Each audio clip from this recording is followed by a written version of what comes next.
The following is rated not safe for work. It contains strong language, adult situations, and lots of spoilers. Discretion is advised. In the criminal justice system, cinematic-based offenses are considered especially heinous. The dedicated attorneys who investigate these villainous films are members of an elite squad known as the Reels of Justice.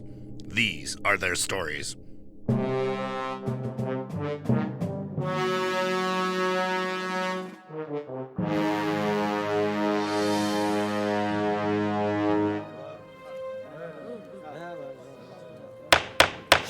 Order, please, order. The Reels of Justice is now in session. Judge Ryan Luis Rodriguez presiding. All rise for the Honorable Judge Rodriguez.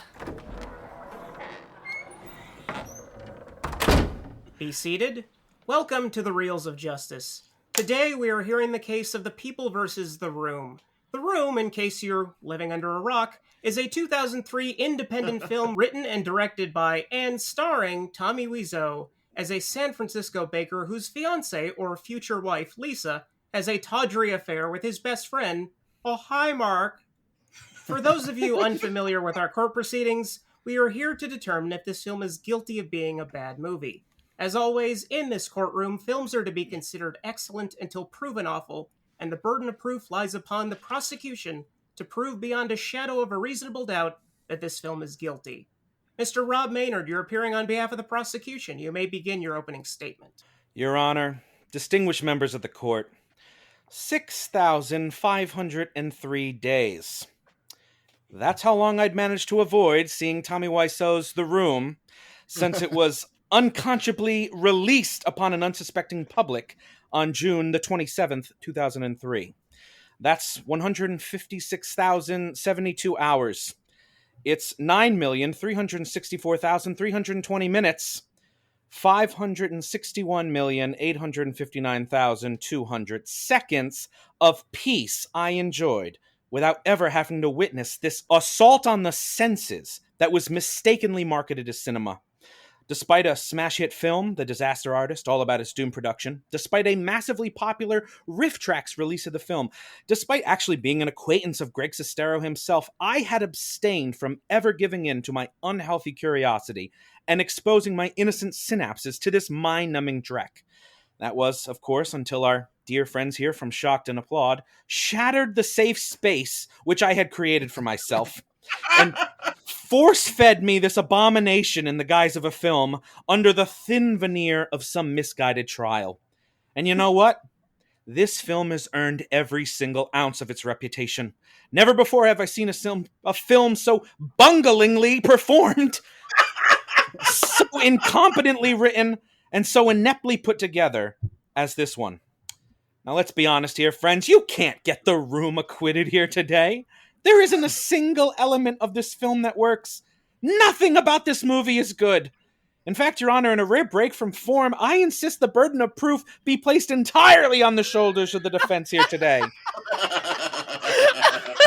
Because to say something so egregious, so against the grain as The Room is not bad, is so brash, so audacious, such an obvious slap to the face of the prestigious and decades-long institution that is the Reels of Justice, that I think a damn good explanation is in order. Thank you. Thank you, Mr. Maynard, and may I add, over my goddamn dead body. That could be appearing arranged. on behalf of the defense is Madame Lydia and Mrs. Naomi and Mrs. Jen from the Shocked and Applaud podcast. Please present your opening statement. Ladies and gentlemen and entities thereupon of this distinguished court, Dave Franco, who stars as Greg in The Disaster Artist, a documentary-focused film on the great venture that is The Room, once said, "I've seen it more than any other movie that's ever been made." And it gets to a point where if a movie is that watchable, when can we just call it a good movie? Wiseau spent $6 million of his own money on this film. He truly desired to make his movie with his unique vision. If it had been picked up by anyone, it would probably be a mediocre Saturday night Cinemax special. So it could have been a much, much worse movie. Now we understand that saying a serial killer could have been an even much worse serial killer under different circumstances, that isn't a great defense. But this particular slasher of foundational cinematic etiquette has a uniquely branded passion and enthusiasm, and we think that's worth meriting. It premiered June 27th, 2003. Other movies from 2003? Hulk, Daredevil, The Core, Oh! The Core. House of the Dead, What? Kangaroo Jack, and Darkness Falls, a horror movie about the Tooth Fairy. Ridiculous. I love Darkness Falls. And Lord of the Each Rings. one of these movies, Easy now. ladies and gentlemen, and entities thereupon, has a lower audience score than The Room on Rotten Tomatoes, and The Room has a higher official tomato meter rating than Kangaroo Jack, House of the Dead, and Darkness Falls combined. Ugh. More culturally adored than marsupials, Yes. zombies, Yes. and tooth fairies. Yes. This was a year when Johnny Depp was nominated for Best Actor of Pirates of the Caribbean: The Curse of the Black Pearl. No, thank I you. remember that. It's a With masterpiece. the possible exception of some Oscar circle jerk films such as 21 Grams, Monster, Mystic River, and Master and Commander, No, thanks. Leave it on the shelf. 2003 was a year brimming with cinematic desperation and uninventiveness. Correct. And yet, there was still room for The Room. There's always room for the room. They Thank brought you, their own shock and hype. applaud, folks. They brought their own hype section, Your Honor. You know, that's Hallelujah. smart. We're having three lady Preach it to 'em. hosts, my friends. I'm going to start Although- doing that, actually. I do want to warn you that you're on thin ice by throwing shade at Hulk. Prosecution, Yes. you may proceed with your first exhibit. Obviously, the acting in this film is terrible by just about everyone involved, because Tommy Wiseau isn't an actor. He's just a madman captured on film. None of the elements that are entertaining about his performance are intentional on his part. I mean, he suffers from bizarre mood swings in the middle of scenes, from vehemently denying striking his girlfriend to immediately warmly greeting his friend, or chuckling at a story of a friend of his being beaten, despite repeated warnings from cast members that wasn't supposed to be funny. And to make things worse, Wiseau is supposed to be the director of this film, although that is a point of high contention. But as the director, in quotes, he had as many opportunities for retakes as he liked. And apparently, he would so often forget his lines and his place on camera that scenes that should have taken minutes took days. That means the performances we see on the screen were horrifically to his satisfaction. It's like Mr. Burns laments on The Simpsons. We did 20 takes, and that was the best one. Now, Denny, the pesky next-door neighbor, played by Philip Haldeman, apparently, according to Tommy Wiseau, supposedly suffered from some sort of undefined mental disorder.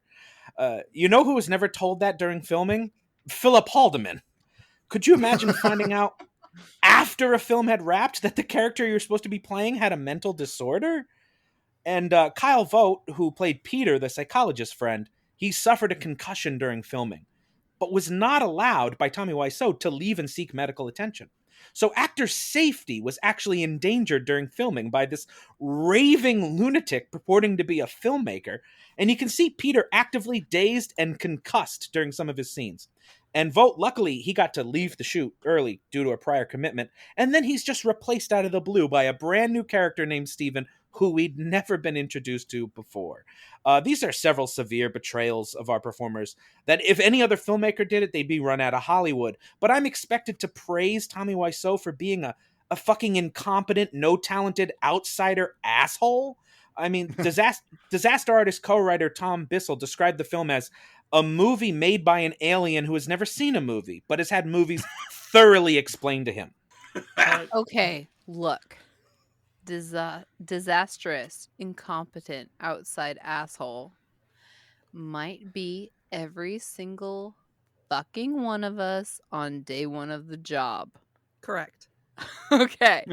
So, like, the thing that hate about people who dismiss The Room in general is when they say, like, he's just like throwing shit at the wall and seeing what sticks. Yes, definitely. He is doing that. But also, he is doing his best to throw money at a mechanism that, like, loves that shit. Does that make sense? So, like, he's like, oh, here are my actors. Throw some money at that. Here are my sets. Here are my... Okay. Everything short of the script, you would have to say that he throws money at 100% of the time. He's like, let's... Production quality? Yeah, like 100%. Money, like one of those grenade launchers that they do with t-shirts at T-shirt cannon? or one of those t-shirt or one of those card shufflers that counts money. You know? but money towards a crowd of people who are like, yeah, no, I'm super down. And he did that for 6 months. Like, I don't know about you, but like, I don't have enough money to shoot money into the air for 6 months. And he was like, production, wardrobe, actors, fantastic. Nobody still really knows where Tommy got this money from either. And yeah, it was $6 million was the budget, which is like over $8 million now, and it was in 2019. We now, don't know. Okay, so I read. Okay, and let's not lean too hard on this, but I read The Disaster Artist a year or a year and a half ago, and he was a guy who sold trinkets on the pier for a while, and then he was a guy who sold like jeans from a warehouse. Irregular jeans. Yeah, Not counterfeit, but irregular. it was weird. It was weird enough for him to sell weird stuff on the pier, and it was weird enough for him to have his own weird house. Ooh, a weird Correct. house. I like it. Which Now, it's my dream, really. But he had the money. We don't know where it came from, and I don't know if that matters as much as that he threw it at this film hand over fist when people were like, I don't know. Catch your editors. Shit is fucked. And he was like, no, hand over fist. And he was like, and it wasn't great. I mean, if we want to talk about money, though, I mean, so yeah, it's a $6 million budget. I don't know if that counts like the $300,000 he paid to keep his hideous visage plastered on that billboard on Highland Ave in Los Angeles for 5 years. But for comparison, Lost in Translation was another independent film released in 2003, and it had a budget of $4 million. And it got Bill Murray, Scarlett Johansson. It made $120 million, and it won an Oscar for Best Original Screenplay. And The Room has a cast of no-name actors. It's all filmed in one room, and or on a set with green screens. Where the fuck did this money go, Tommy? I mean, it's not on the screen. Excuse me. Lydia's in there. Get it. Excuse me. Objection, if you will. Yeah. Objection. Thank you. How often do we talk about Lost in Translation versus The Room? Because our opening statement is not about like where that money went. It is not about acting capabilities. It is about the entertainment and the enjoyment level of this film. I've seen Lost in Translation, and I gave it, entertainment-wise, a 3 out of 10. I give The Room, upon rewatchability, at least an 8 out of 10. I have no desire to see Lost in Translation. It's real sad. But I have a desire to see The Room time and time again. Damn it, Your Honor. If I can move on to my next point then, Your Honor, since you sustained that. You may. Please do. I want to talk about the sex scenes, because I never thought I would get sick. Don't talk about the sex scenes! I'm sorry. I never thought I'd get sick of sex scenes. But Don't this do film, it! It's only gonna make you sad. This film contains over 10 minutes of some of the most unsexy sex scenes in cinematic history. Have you not watched the red... Excuse me. Let me be louder. Because I think have you not. need to say objection. That's true. Yeah, that's what I was thinking. Objection! Have you All right. Have you not watched the Red Letter? Wait, am I wrong? The Red Shoe Diaries. is what Diaries. it Red says. Shoe Diaries. Have you not? Red Shoe Diaries is, I believe, an actual softcore porn. Yeah. Right. But This is not supposed to be. It's not. It is comparable to this. I mean, like I can get behind a softcore porn as much as the next guy, but this isn't even a really great. But do you? This isn't even a really great but softcore do you? porn You film. said get behind. Yes. This isn't even a really great softcore porn film like Bikini Jones and the Temple of Eros, or Playmate of the Apes, or The Lord of the G-Strings, The Female Ship of the String. Honestly, I could go on and on about some excellent softcore porn films, Your Honor, if you'd like. Okay, no lie, but Jen and I watched Island of the Dinosaurs. Mhm. See? It was really There's a good one. But 10% of the room is sex scenes. That's the same percentage that Godzilla fights Kong in Godzilla vs. Kong. Wait. Objection. Like 10%? Are you 10%. sure? Yes.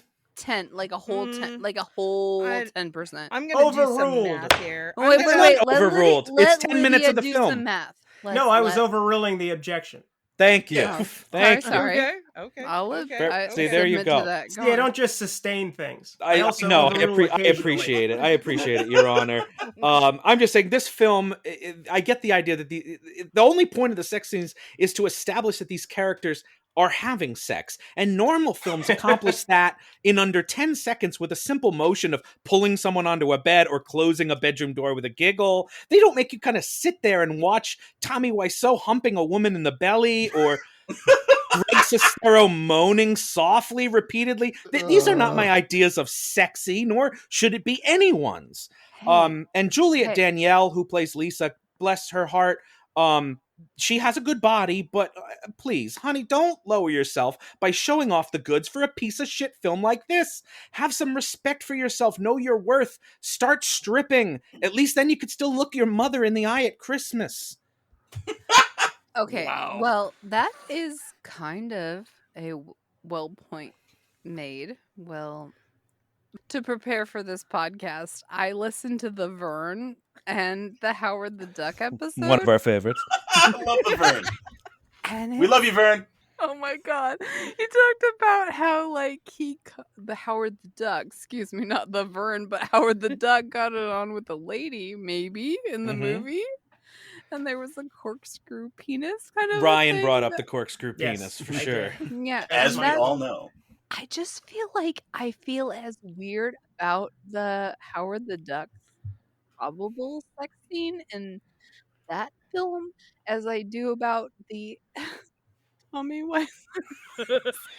But Howard the Duck didn't hold the camera on Howard the Duck humping a woman's belly for 5 minutes, and I it had don't the care as audacity. m- It had the audacity to show the scene again and pretend it was a different sexual encounter. No, it was the exact same shot. It's the exact same stuff. Basically, our point that we are trying to make is that this movie is very nipple positive. Sustained. No, again. Sustained, the man said. Your Honor, I'll jump to my next point, and that's on the editing. This film betrays any concept of montage. There are numerous scenes placed completely out of order to the bafflement Objection? of the viewer. Objection? Yes. Yep. This movie is a continuous whole. A continuous black hole, absolutely. That sucks in everybody around it. You know, why You're the judge. Why does Lisa have to explain to her mother twice that Tommy hit her?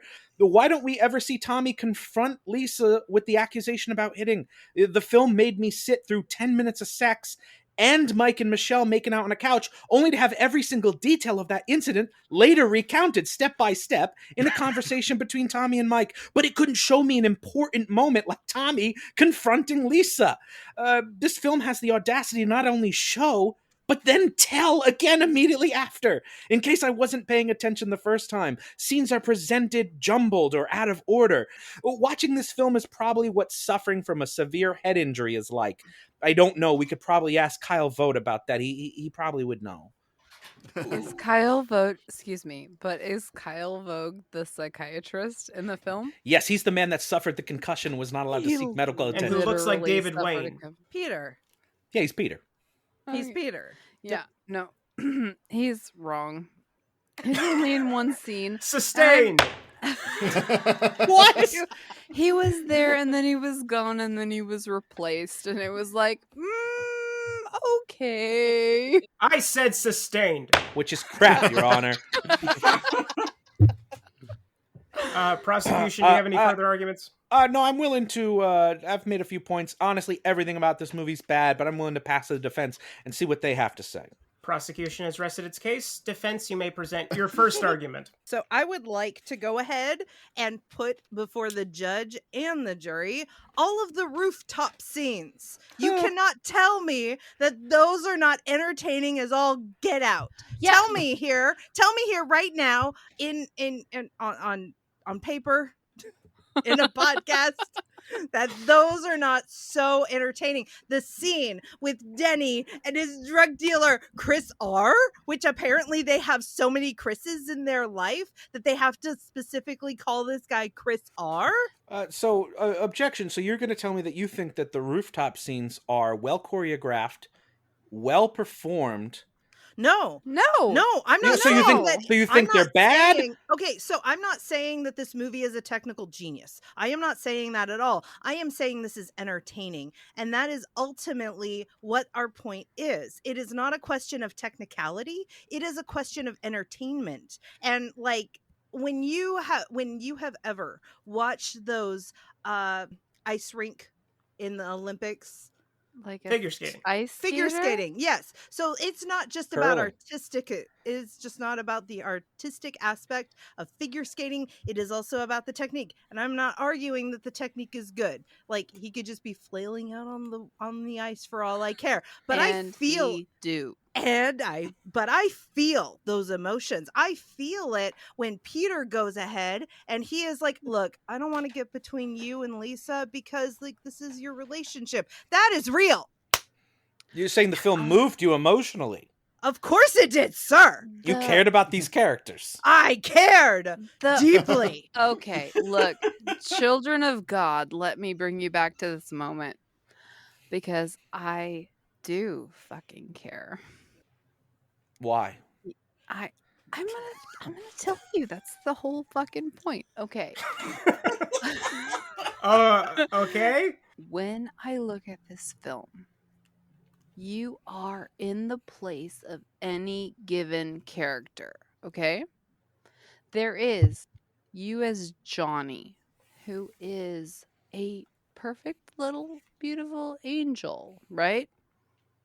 Who gives without doubt to his community, who doesn't give I thought his Lisa is super loyal to him, right? Like all of that. Like his best friend is like the bestest friend who never did anything wrong, right?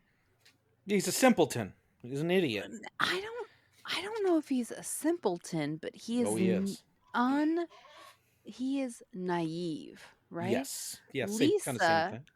Lisa is like, what can I do for myself? And then gaslit by her mother, who is like, oh, you gotta get the best you can. And she's like, I super am. Tommy's great. She's like, but is that the best you can? She's like, maybe I'll just gaslight him into giving me everything. This idea that Lisa, one, I mean, she's portrayed terribly as a character. I mean, I think it's sort of a chauvinistic representation of this gold digger manipulative girl where she doesn't seem to have any other dimension to her whatsoever.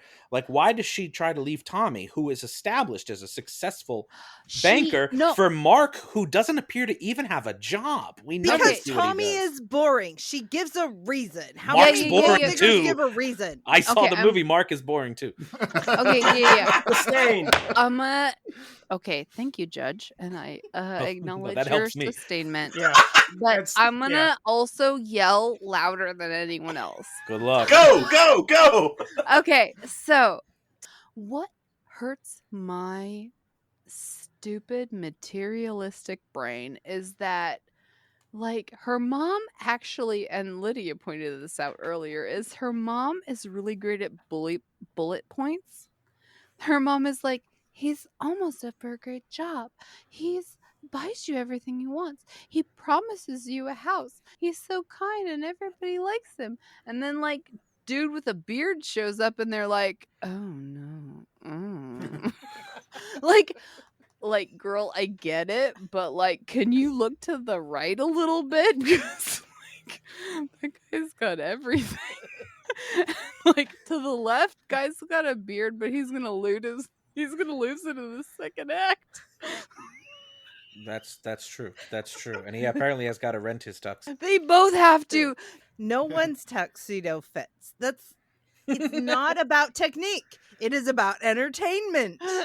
Thank you, Naomi. But when we talk about, but when we're talking about entertainment, we're not talking about, you're not entertained because the film is seeking to properly execute its goals and then does so. You're entertained by how much it fails to achieve its goals. You're laughing absolutely at not. the movie. No. The film does fail to achieve all its goals. Tommy's not acting well. Give us your goals. Wait. Give us. Give me 3 of this film's goals. I'm going to give you a whole 3. Go for it. Clearly, I mean, the message of it is that an individual like Tommy looks at the world and sees people that he can't trust. Relationships with people that he tries to forge, he doesn't actually feel close to people. And almost everybody he's ever relied on has always betrayed him and turned his back on him. And ultimately, then the answer is for him to kill himself. And that's the only way he can seek to get the attention that he wants. Is that 3? Is that 3 things or 4 things? It might be 2.5. But the point is that this is not supposed to be a comedy. It's not supposed to be funny. What the fuck did you think this was a comedy about? Okay. Can I just bring? So you're saying it's not a comedy? No! What? Are you saying you watch? But when you watch the movie, do you laugh? laugh? I don't want you to dismiss me as a woman. This is not, has it never, ever, and I don't know what boat you got off on, but this was never supposed to be a comedy. Agreed. I agree. We are 100% on the same page. It's not supposed to be a comedy. So why does everyone laugh at it? Because... I'm sorry. Okay, well, first of all, I'm going to give at least 30 seconds to Lydia to give her point, and then I will yell at you less than I did just a second ago. Okay, so every movie should really boil down to like a thesis statement. As far as I'm concerned, as far as I'm concerned, every movie is essentially a very long video essay using nothing but metaphor. In the case of The Room from 2003, the metaphor is where Tommy Wiseau says, as the character of Johnny, that the world would be a much better place if we loved each other. Now, Lisa doesn't actually love Johnny, because if she did, she would go ahead and stand up and say to him, I don't actually love you anymore. If she gave 2 fucking shits about this man, she would go ahead and say to his face, I'm sorry. I do not care about you in the way that you obviously want and deserve as a human being. And But you think the film executes that message with believable performances that the actors embody those characters? You're talking about technique. I'm not talking about technique. I am talking about entertainment quality, and the answer to your question is yes. What is this definition of entertainment quality? Well, obviously it's subjective because this is art. Okay, so let's all. I need to calm down. I agree. I need to calm down. I'm with you, Lydia. When this film you. debuted, it was wait a laughed second, out wait a of the second. theater. We're all like, we're about to slowly lower into a lower octave. Oh, that's too low. We keep our octaves a little higher. We keep our octaves a little higher and a little speedy around tell here. You about how like the That's it. objectivism in this film is like super fucked.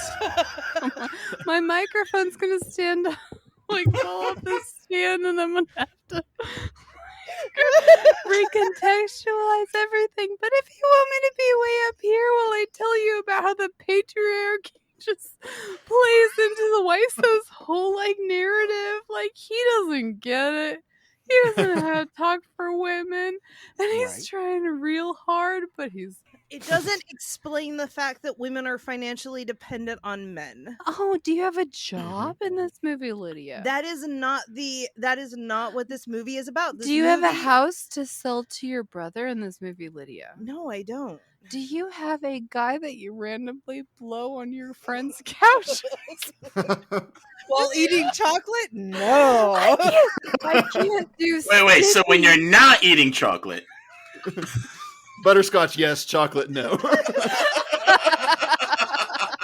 I mean, technically it's white chocolate, but It was so many different kinds of chocolate. As a tactile, divergent person, maybe this movie made me so mad. that's not what we need to say, Naomi. Yeah, I agree with that. Where were we? Where were we before the microphones went to shit? I don't even know. I agree We're with that. Talking about entertainment versus technique. But and the entertainment, something that's entertaining isn't necessarily good. Entertainment doesn't equal good. NASCAR is entertaining because we NASCAR, want to I see would argue, we want to is see not. we want to I- see the cars crash. When the cars crash, it is, Okay. and that's what this movie is. It is a car crash. You look at it in horror. You want to see basically suffering. That is what all the entertainment of this film is we love to read about murder in the news and true crime podcasts. We get off on the suffering of others. In the case of The Room, we derive pleasure from watching a man like Tommy Wiseau fail. I would object on at least two levels. Once, my dear friend, who is my near dearest friend. Okay, so Never only knows. apparently I am the one who has to go ahead and defend this movie Apparently. for my entire side because my co-host lawyer is not doing her job. She may I be will just say this. I will say impaired. this. The WWE Fuck is yes. is nothing is nothing in the way of a car crash, and yet that is entertaining as all get out. Okay. It is all entertainment. We're and not there's a- I'm not saying the only way to entertain is through bad material. I'm saying the entertainment derived from this film is because it's bad. This film achieved a cult status because people love it for being a bad movie. And I'm not That was- saying you can't love it. You can no. love it, but you love it for No. being bad. Objection, Are you because of the fact that Tommy Wiseau marketed this movie on things that our society has deemed as being bad. I'm going to have to go ahead and say that it's a full-on objection towards your last statement because like as a society we go ahead and call a lot of things bad. We would go ahead and say that basic universal income is bad, but I don't. I think that would have gone ahead and that would have mediated the relationship between Lisa and Tommy, and there wouldn't have been any drama. A good story. If there is was a built basic off universal drama. income, there'd be no relationship between them. Because there wouldn't have been any story and there wouldn't have been any drama. Okay, look. Yo. Let's all wait. How many of us are here? Like there's 3 All here. of us. How many are over there? There's a packed courtroom here Four. of people, Does the defense spectators. have any more points or? Yeah, we got plenty more points. We just want to take a moment to breathe. And in a literal courtroom, we would be like, we'd like a 15-minute recess, please. And then we would all go get a Sprite and a fucking bag of Sun Chips. And we would take a moment and be like, this shit is fucked. And then we would come back and be like, okay, guys, look. The sun is great because it is all inside of Wiseau's head. Sustained? Yeah! No. No, motherfucking what? Okay, so can I just rant at you? I will give you like 4 What if- minutes, what's and she then you been can doing? just look. I think we should go on to the prosecutor's next point, sirs. I just before we make, I guess if everyone's going to wrap, I just want to say that what I've heard is, and I agree with, it's an entertaining film. I'll give you a quote from Tom Bissell. He was the co-writer, Disaster Artist. Do I think it's a good movie? No. Do I think it's a strong movie that moves me on the level that art usually moves me? Absolutely not. but I can't say it's bad because it's so watchable. It's so fun. It brought me so much joy. How can something that bad do those things for me? And I think that's what you guys are saying. And the answer is, to you and to Tom, is for the same reason that people love to watch car crashes. This is, the German word for it is Schadenfreude. The Room is an exercise in Schadenfreude. We love to watch everybody failing to try to accomplish their goal. We're deriving satisfaction from watching every person in this film clearly languishing under incompetent direction or withering under incredibly negligent guidance. We like to watch other people fail. We enjoy it because it's so bad. And the jury here today is to determine if this film is bad, not if it's entertaining, not if it's fun, if it's bad. And this movie sets a whole new bar for the word bad. May I make one more point? You may. Yeah. Entertainment is inherently good. So if you are entertained by something, it is inherently good. Okay. Because car crashes, generally, most of the time, people walk away from that.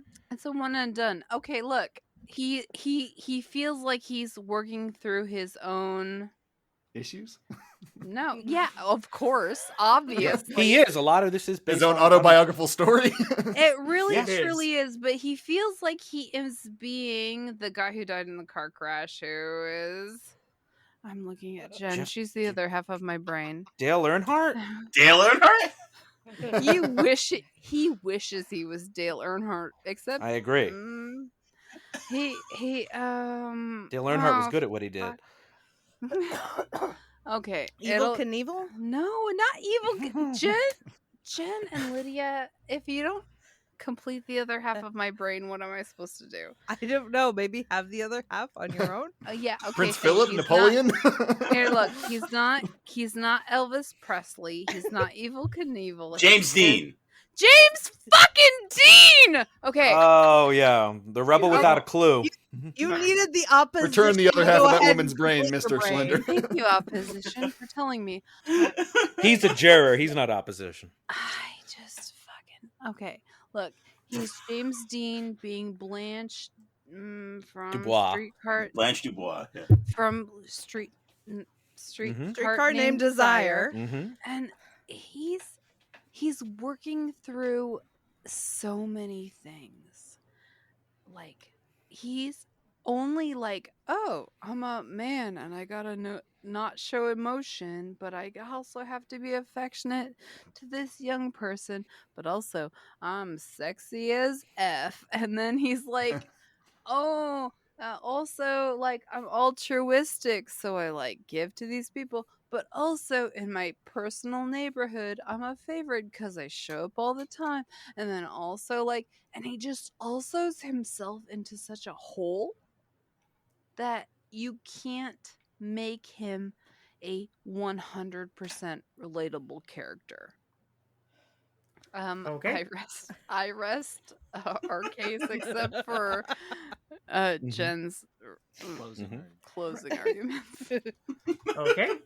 Both sides have rested their cases. The attorneys will now present their closing arguments. Mr. Maynard, you may begin. Distinguished members of the jury, don't do this. Don't do it.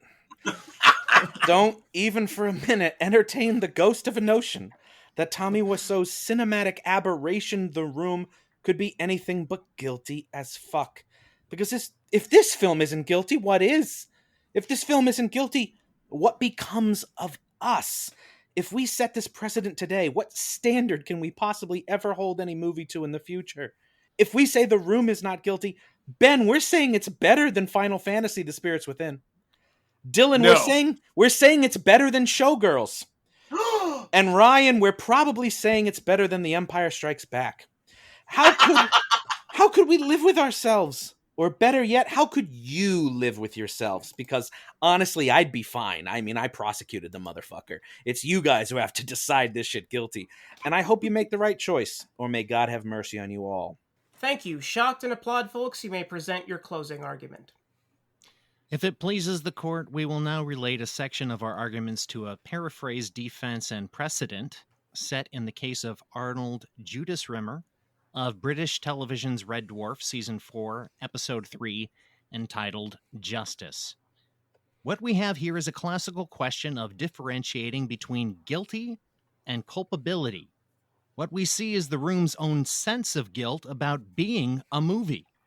In a way, it tried and convicted itself without the discretion and mercy warranted to a system that assumes innocence. We are not attempting to prove that The Room is Citizen Kane, nor is it either the best of bad cinema. We are attempting to establish the film's own neurotic, underachieving, emotionally deprived narrative where its ambition far outstrips its minuscule abilities and which consequently blames itself for its own existence, for which it could not possibly have been responsible.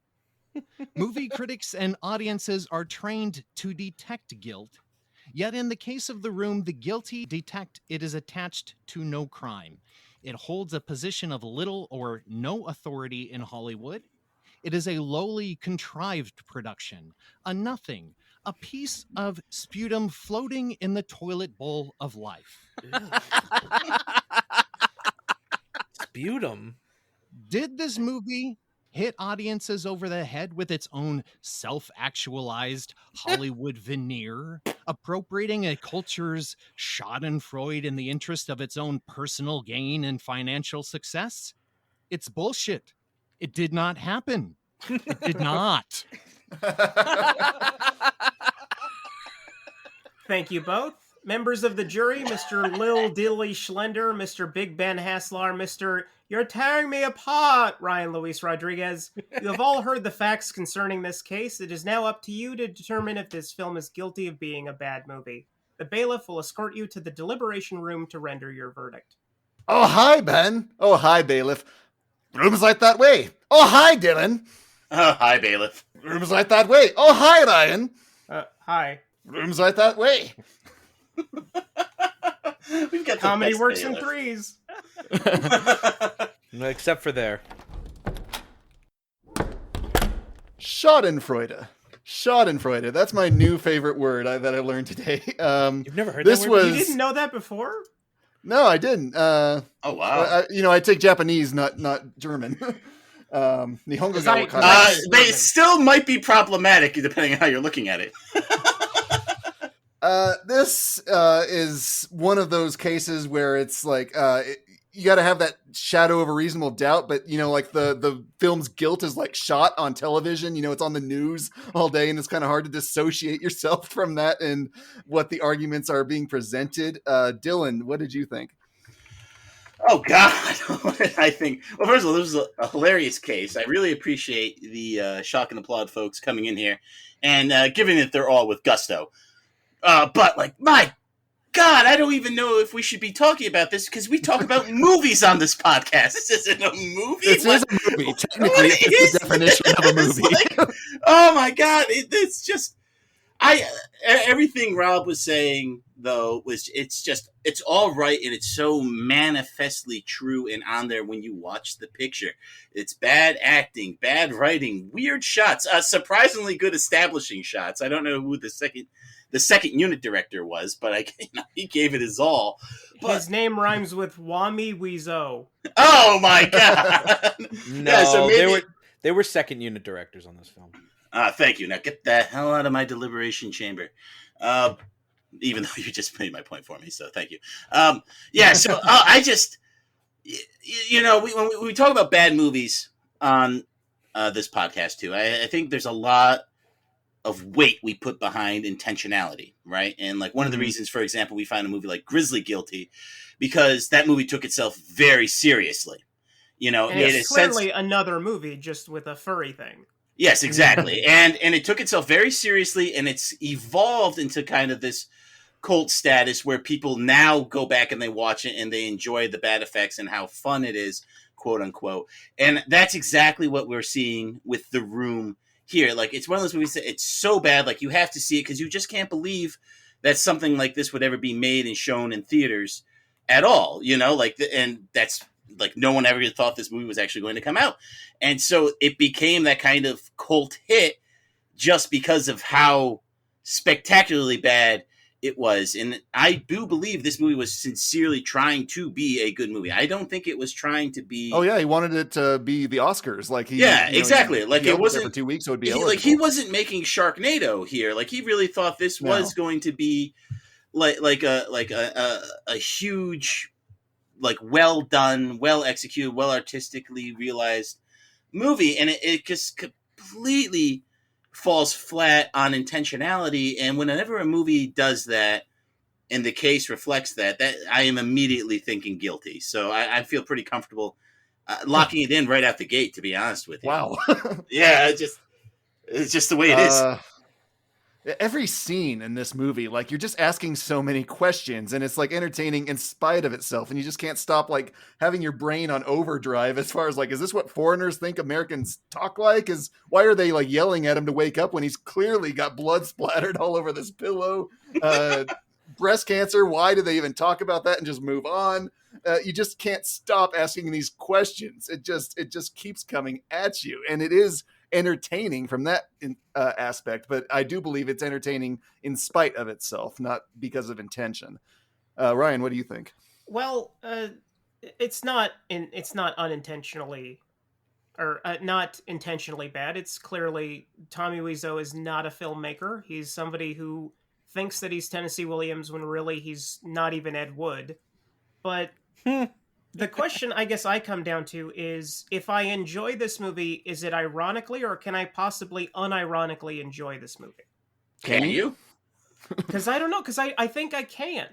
I think I do. I don't think I don't really have that much stomach for bad movies by themselves. Like, if there's robots in the corner making fun of it, I can kind of stomach it. But in terms of watching movies to like provide my own riffs, I'm not really good at that. But are you laughing at it when you're watching it? Oh, absolutely laughing at it, but it's not in like a derisive way. I get genuine enjoyment from it. So that's where I'm kind of, torn. Although it's clearly you guys are both voting guilty, so it doesn't really matter what I fucking say. Hey, I didn't say, but back it in. We're not letting you weasel out of this one, Ryan. Well, Ben just did, so I guess it doesn't matter what I say. So let's see. We just want your honest opinion. Split verdict. Do not make this a split verdict. Dude, Final Fantasy was unanimous. If you think, dude, Ryan, honestly, if you think it's not guilty, vote not guilty. But just listen to your heart. You know what I mean? It's like you have to acknowledge. But that's the thing, because it's in a way it's guilty, but also if I get something out of it, doesn't that mean that it succeeded in some fashion, whether it was intending to succeed on that level or not?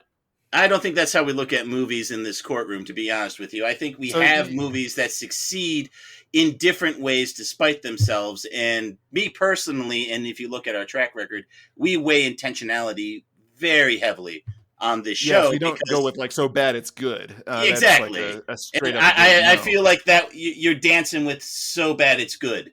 To be honest, let's compare it to something you voted guilty on, like you really believe is a guilty film, and does it meet that merit where like you're getting enjoyment out of the guilty film, or you're not getting enjoyment out of the guilty film, where you're getting it out of this one?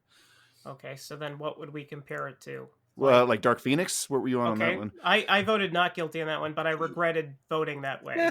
Okay, let's go with that. That's why I'm dancing around this one, because I don't want to end up on the wrong side of history again. Like you look at it, like look at something maybe like Faces in the Dark that we talked about. Like I feel that one was very close to So Bad It's Good because of just how absurd everything was. This is the movie. Go back, listen to this episode with Larry Blameyer. He was a great guest, where the blind man is being slowly tricked into going crazy, ultimately to be murdered by his conniving wife and his the wife's lover. And it's a remarkably bad movie with really interesting things that happen in it, and it's worth watching just to understand. Like, this is crazy. It's bad, but it's interesting to watch. And I think it also has like interesting compositions in it, which this doesn't. It can. No, it's true. And The Room has become a cultural artifact. We can't deny that. It's been seeped in to the culture. But the reason it's latched on is because of all those negatives. It didn't latch on in the way like a Citizen Kane or Ghostbusters did, like it's, I love Ghostbusters. What can I say? But it latched on because of all of its deficiencies, because of all of its failures. It's like it's and I kind of feel bad for Tommy Wiseau because I don't know how much he understands that, and I feel like it's kind of like everyone's snickering at him, and he thinks he did a good job, and I think this kind of ironic attitude towards things is just not helpful. He's also a sociopath, so I don't feel bad for him, but I feel bad for that concept being on there. Like, if we all want to hate it because we hate Tommy Wiseau, that's a different issue, but like, we're going to sit here and say this is a good movie, or this is a not guilty movie. I just don't think the merits are there. Well, that's the thing. I can say it's not guilty, but I can't say it's good. So that's where the dilemma rises. But again, it doesn't matter what I say at this point. So I just want you to have an honest Let's just answer. make it unanimous. Let's make it unanimous. This is guilty. Yes. Okay. Schadenfreude. All right, let's tell that. The judge is handsome. Let's go tell him. Oh, thanks. You had to think about it. That's nice. I had to give it a moment. Mr. Foreman, have you reached a verdict? We have, Your Honor.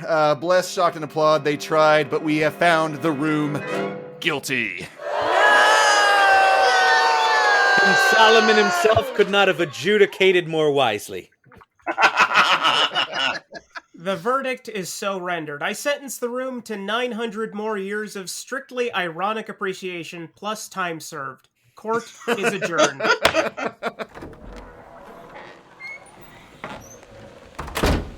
Hello, everyone. This is Tate, one down and pass it around from the Gabou Gazette, reporting you live from the Reels of Justice. Shock and applaud, crew. You came in here, you put up a good fight, but you ultimately had that guilty verdict. How you feeling? This is why lawyers should never fall in love with their clients. Oh, perfect. Fair. We've all had our turns being swooned by the room, and the verdict left us saying, "You're tearing us apart!" The room is our favorite customer. In the end, we got the results of this case back, and it definitely gave us breast cancer. Oh, Jesus. Aww. Okay. Everybody betrayed us. We're fed up with this world. Chicken, Judge, you're just a little chicken. Sheep.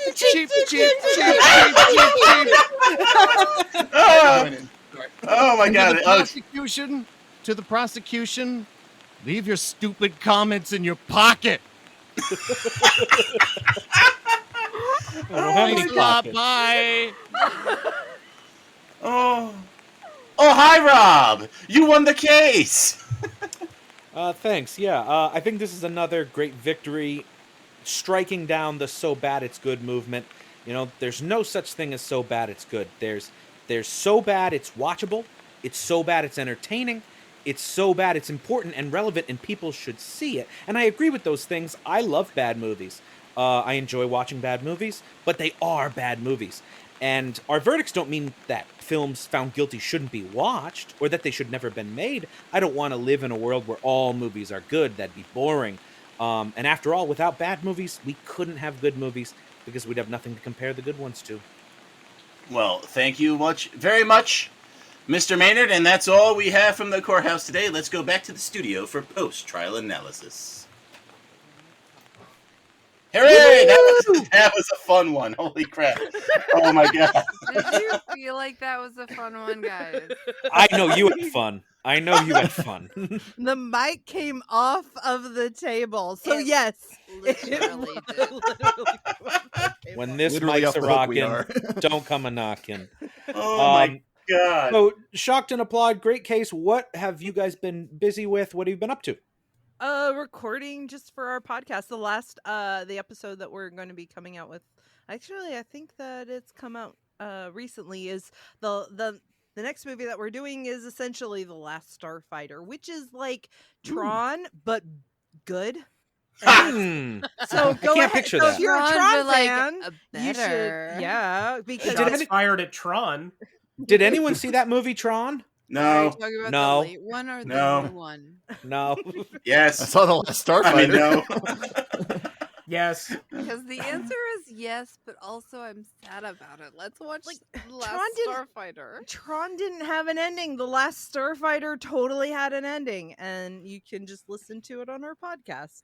Nice. No, we definitely That's will. why I played Mortal Kombat nonstop. I was just, come on, pick me up, guys. Has there been a decent Mortal Kombat movie in the last 2 decades? Are you talking about like good versus bad or entertaining versus boring? True. I just want a really good Mortal Kombat movie. You might get and your I wish just- now, right? I haven't had one yet, so my fingers are super crossed.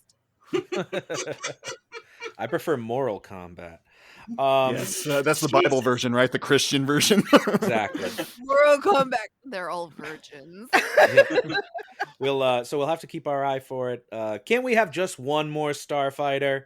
No. Nope, that was the last one. Okay. Boo! Thank you, Ryan. So, Shocked and Applaud, we always ask for a recommendation from our guests for a movie that you think our listeners should check out. So, what is a movie you think people should check out? You can all do one. Oh wow! I'm like All 3 of us? Let's do Everybody it. 3 gets different one. movies. One Sure. for I each mean, or unless you want to do person. one, I'm fine with that. Let's see. What Okay, have I been- look. Okay, can I like boost out a TV show? Sure. Yeah. instead of go a for it. movie? Okay. So I'm like rewatching Doom Patrol, which I absolutely love. It is Awesome wonderful. It is wonderful. It is great. The soundtrack is baller on Spotify. The opening theme is just wonderful on all the levels. It brings us back Brendan Fraser.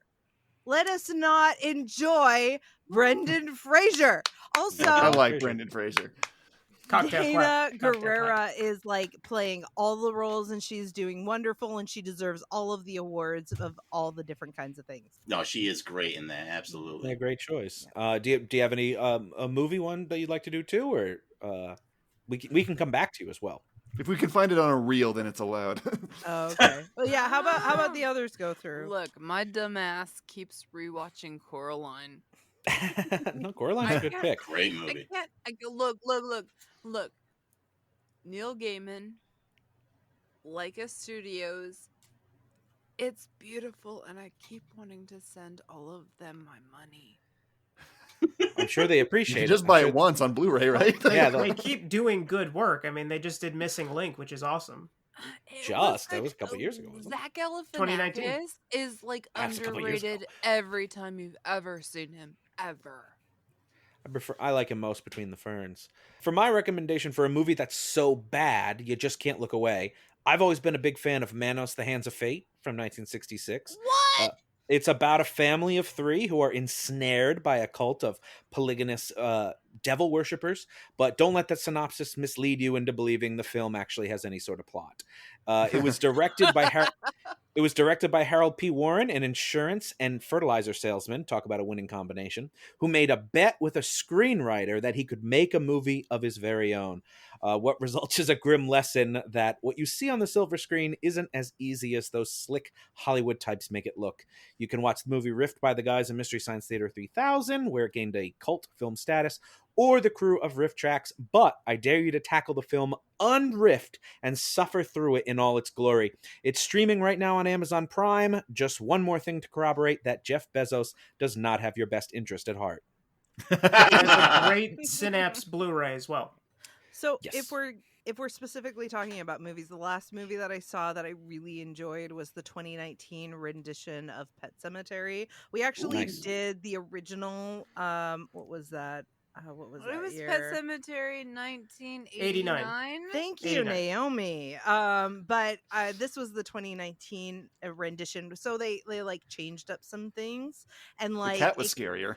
yeah, but there's also like Mm. the family turns all like corpseified, Mhm. and then the only one who's left is Gage waiting in the car, and it's totally implied that spoilers. It's totally implied that he ends up getting corpseified as well, which is the best way to play it up. But it's completely different from the novel, and like if you did not like it, because I heard when it came out that there were a lot of people who didn't like it, I would have to be like, I mean, yeah, it's completely different. But like, I love the relationship between the father and the daughter. But That was mostly, the best part of '89. yeah. So Corpseified is my new Sometimes metal dead's band. better. Corpseified, yeah. It's like it's not Zombified. Just seems like it's been overdone. So Corpseified. I really like Corpseified over Zombified. Good. I'm glad. Dylan, you what do you got for recommendation? I'm going to continue with the variations on the theme here, and a movie that's so bad I think people should see it because it's an exercise in nothing happening is Omega Doom from 1996, starring Rutger Hauer, where he plays a cyborg that walks into a town. And that's it. That's the movie. Another robot? No conflict? Yeah, he talks to a headless android a lot, and there you go. That movie, it's not good. It's not good, but it's interesting to watch. Damn right. Ryan, what do you got? Well, if you asked me a couple of months ago if Tommy Wiseau was the worst actor in history, I would have said yes. But then I saw my recommendation for this week, Best for Eanes, and had to amend that opinion. And As then the you great were like, Nathan Raven "Oh." concluded in his review of this film, maybe it proves that there's no such thing as a bad actor, just an actor poorly used, because he's damn good in this movie. It's not currently streaming for free anywhere, but you can rent it on Amazon Prime. So wait, he's good in this movie is what they're saying? He's fucking Didn't they good use him like this in a movie. way? They used him like his weirdness in the movie, right? Yes, like to they play to his advantage. weaponized his weirdness, and he's fucking phenomenal in this film. Oh, well, gotta see it then. Jesus. Weaponizing Weirdness was my metal band name in college. Whoa. Pickle train. Big Ben, what do you got for recommendation? Out of curiosity, I'd never seen this film, but I wanted to see, what Tommy Wiseau thought he was. He thought he was James Dean, so I saw Rebel Without a Cause. And he is not James Dean. James Dean has charisma. James Dean is intense. I don't know why the dad wearing an apron just destroys this kid's life, but beyond that, it was a pretty fun watch. So check it out if you haven't. Oh, great call. No, I do like that one. That's certainly a good movie, for sure. And, I'm such a big fan of bad movies. I'm going to pull a Ryan. I'm going to recommend another one. Since we haven't brought it up, the grandfather of bad movies that we love to hate or hate to love. And that's the Ed Wood classic Plan 9 from Outer Space from 1959. This is another film that if for some reason you haven't seen it yet, you need to make it a priority ASAP. It's about extraterrestrials who come to Earth and raise the dead in order to prevent us from building a doomsday device. But similar to Manos, what it's really about is watching a film created by a filmmaker who has no earthly idea what he's doing. Great companion piece for this film is Tim Burton's Ed Wood from 1994 for a more in-depth look at the work of Ed Wood, who is so earnest and genuine in his desire to make films that the results are almost impossible to dislike despite their glaring flaws. Plan 9 from Outer Space is also streaming on Amazon Prime, which should be your go-to source for all sorts of films you'll never be able to unsee. Okay, so Rob's definitely getting paid by Amazon. Shut up. Okay, Shut up. Gentle persons. Gentle entities. Gentle And Rob. entities. But okay. Gentities. Okay, look, I tried to pass gentities, but they said it sounded too much like Genitals. Yeah, it's true. Oh, But wow. at the- There's Ryan. I know. But the end of our podcast, we always go, Yay! And you So can we just should let do that that- on our closing, on our And sign off. I'm You good with are doing that allowed on our sign to- off. You're allowed to do with that what you wish. We don't have to Oh, pay you I mean- for infringement or anything. Not I'm not yet. paying It's them a dang just thing. It's just 3 people clapping. And yaying. Yay! All right. Well, with that, we are all at a show for this week, but we'd like to thank our guests from Shocked and Applaud for joining us. Check out their show wherever you get podcasts. Thank you guys for joining us so much. We had a ton of fun. Thank you. I hope so. We like to yell about things. We also love to yell. And we hope everyone at home likes to yell as well and joins us next time as the reels of justice keep turning. Yay!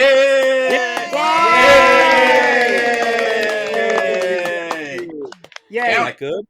Do you want to do it again? That seemed That's like good. we That was the did. 20th take, and that was the best one. We're using this one. Do you want the countdown? It was so good. Don't even. Okay, perfect. Then we'll print it. Print it. Please follow us on Twitter at Reels of Justice, Instagram Reels of Justice, and Facebook.com/Reels of Justice.